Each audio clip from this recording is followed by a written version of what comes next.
Assalamu alaikum, Nayman Info kanalının kattalıçıları, көрөрмандар. Biz Mekke şaharında Al-Haram Mescidinin 2. kavatında durabız.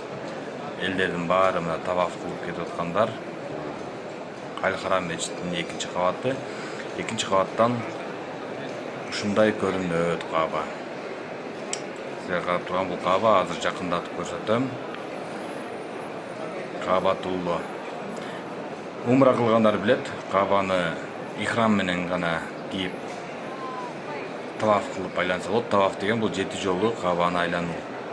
Ихрамың болсо, 1. кабаттан айланасың, ал эми ихрамың жок болсо, мынтип 2. кабаттан таваф кыласың. Кабаны 7 жолу айланасың. Элдердин баары Кабаны карап турушат. Кабаны карап турганда бул өзүнчө сүннөт, сооп, намаз окуп атышат. Бул тепкич менен 3. кабатка чыксаң болот. Биз азыр 2. кабаттабыз. 3. кабатта унаалар менен